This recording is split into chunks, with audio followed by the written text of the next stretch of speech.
Special recording studio कोहड़ा बाजार।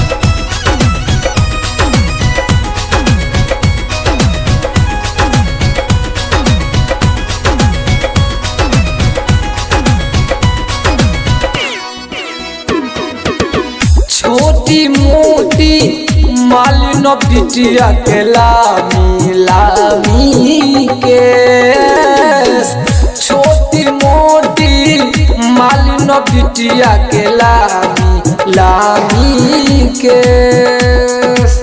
पूजवा के भइल बे करेलु तू काहे दे, सब बरल दुनिया के धइले बा तोहरे फेर।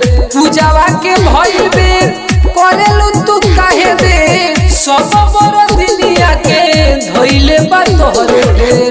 फूलावाली औरे मलिनिया भइल अरग के बेर, छोटी मोटी मालिन बिटिया के लामी लामी के।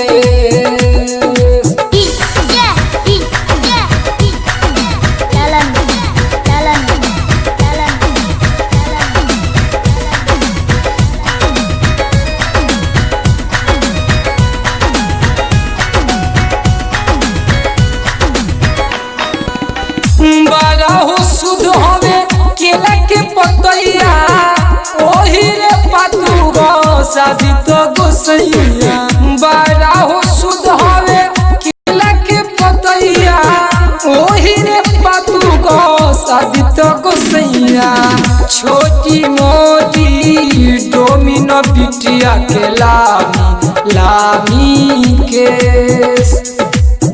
कल सुतली आवे रे डोमिनिया और बगे गे।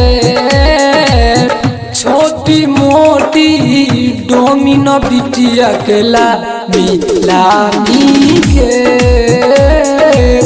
छोटी मोटी डोमिन बिटिया के लामी लामी के।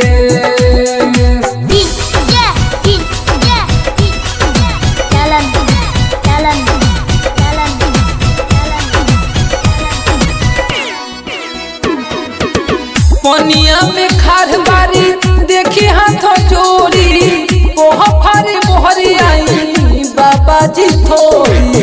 पनिया में खार बारी देखी हाथ जोड़ी, ओह फारे मोहरी आई बाबा जी थोड़ी। और सलेंदर करेले दोहैया हो बताए दे, और सलेंदर करेले दोहैया हो बताए दे। छोटी मोटी मालिन बिटिया के लामी लामी के, छोटी मोटी डोमिन बिटिया के लामी लामी के। स्पेशल रिकॉर्डिंग स्टूडियो कोहड़ा बाजार।